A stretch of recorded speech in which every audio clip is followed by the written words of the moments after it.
Mr. Altman, welcome to Yerevan and thank you for joining us today. So let's start our interview. My first question, you are the director of the International Center for Holocaust and Genocide Studies at Russian State Universities for Humanities. Exactly. You are also the author of the monograph Victims of Hate, the Holocaust in the USSR. Right. It seems that even several decades later, the interest of researchers towards the subject of the Holocaust does not fade away. Would you tell us about the work of your center? Thank you for your questions. Thank you for the invitation. For me, it's a very pleasure that around me you could see Russian language in the program, in the greeting, and some words during the conference. So for me, speaking in English also it's very important because a lot of the colleagues here, I met some of my friends and colleagues who was also present at many Holocaust conferences. So your question have relation for experience, not only my personal experience, but development of our activity in Russia, because when Soviet Union still exist in 1991, we, together with Professor Mikhail Gefter, established Russian Holocaust Research and Educational Center. And the program of our activity, a slogan and our activity started, was the words by Mikhail Gefter. It not exists the genocide only against one nation.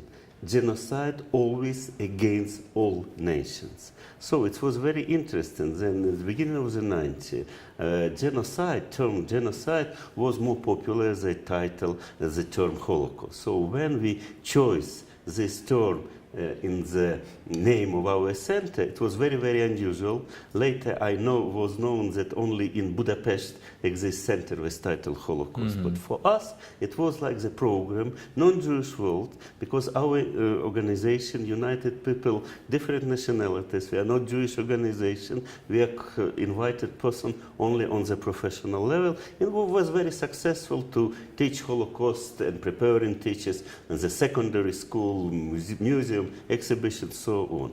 But later we understood that this it's very important to compare Holocaust with other genocides. In my original institute, I graduated this university in the 70s. We established exactly 2 years ago this center. I think it's the first center at the university in the Eastern Europe.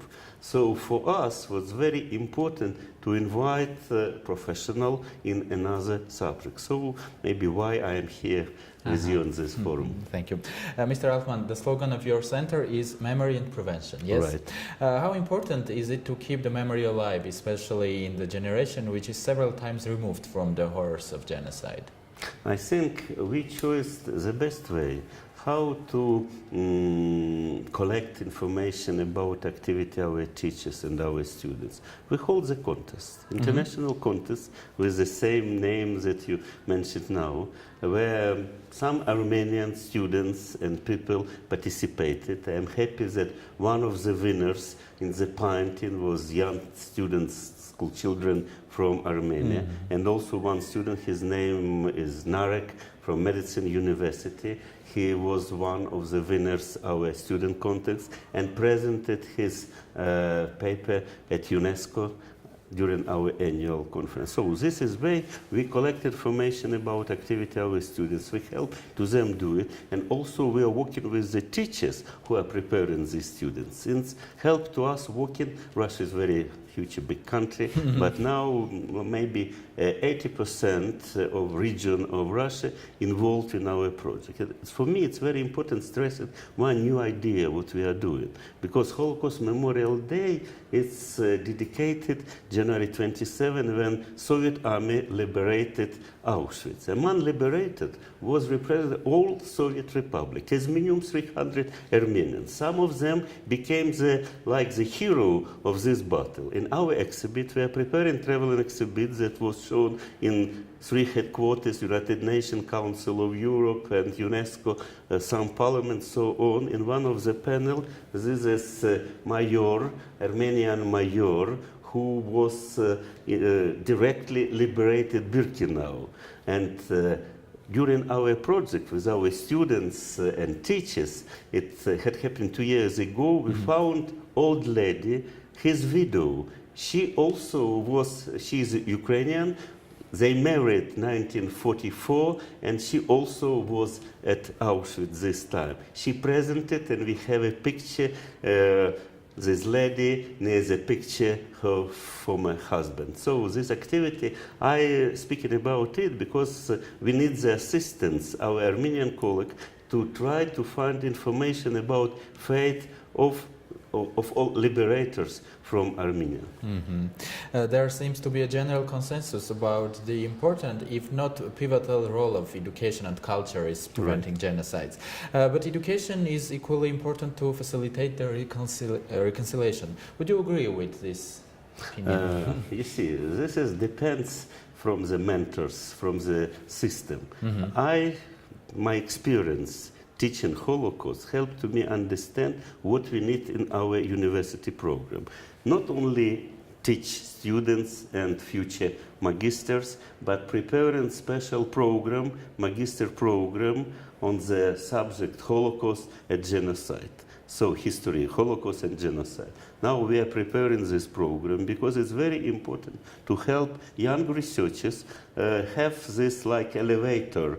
Started as school children in our context, have opportunity enter to some famous university, and then preparing some dissertation as magister, maybe next step doctorate.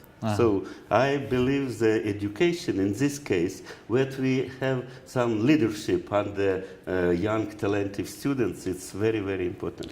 And now we are discussing the role of education in preventing genocides in this forum, so it's important for you to participate. Yes, because we very often mention education, not only here, but 1 month ago we hold a big conference, prevention anti-Semitism, racism, xenophobia, and many persons speaking about education. I think experience in our both centers give a best results how to use different methods of the education. I call it active education. When we involve our students in teachers, some research program, publication information, and work with archive. We establish in our university special program for graduated students with the title Archives, Holocaust and Genocide. Russian archives more reaches not only about Holocaust, but also on the genocide. And we try to present the methods. And these methods is very important. And my students who graduated these courses understand how it's important thinking about culture of the memory, politics of the memory, what united both events, Holocaust and genocide, denialers. Denialers, not recognition, dimension, and so on. So these methods, it's very useful. It's also useful for me, because I came in subject genocide as researchers only Holocaust. But this meeting with my students, when they present their paper, was very useful for me. It helped preparing handbooks. Nobody mentioned about handbooks.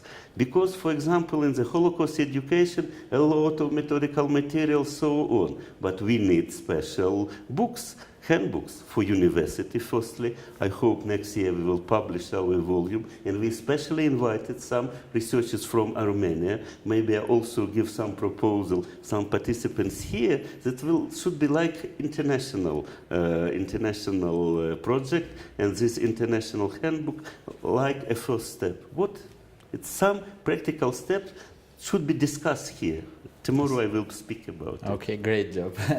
The genocide studies is a relatively new, but nevertheless a complex discipline. I say complex since genocide processes are interlinked with social, psychological, political and economic, cultural and even religious aspects of societies.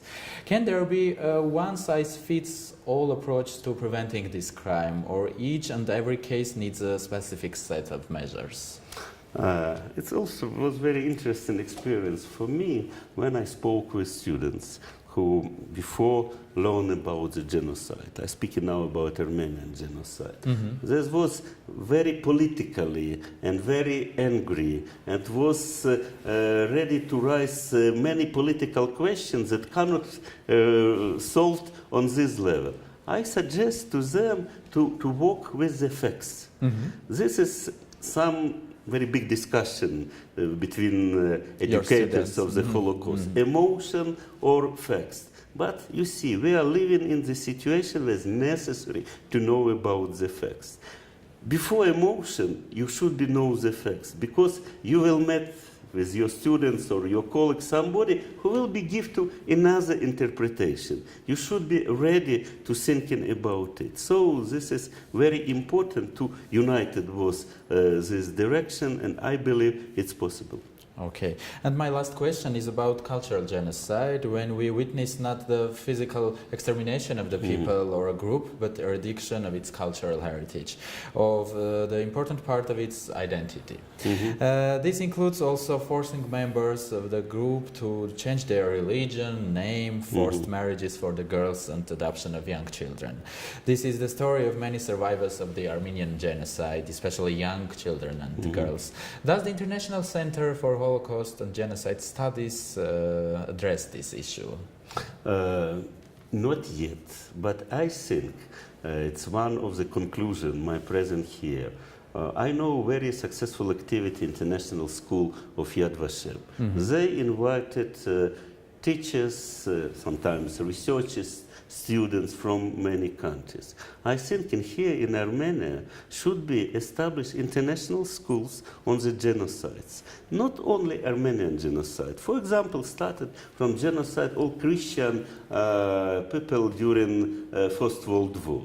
I think in this case, with your experience, your knowledge, and maybe with support different international center, it should be very important center for preparation teachers of this subject. Step by step, maybe starting from Russia. Russia will be my university, for example, I hope, and my Holocaust Research and Educational Center ready to be a partners of this program, because you see, when 10 years ago we was invited to first seminar to Wannsee conference, we were the first group, and I told them, you have so best places in Europe, why you not invited teachers from other countries? Now they have 5 or 7 programs for foreign teachers. So maybe my proposal will be one of the results of this forum. Thank you very much. Спасибо большое. Hope to see you in Yerevan again. Thank you very much. Thank you.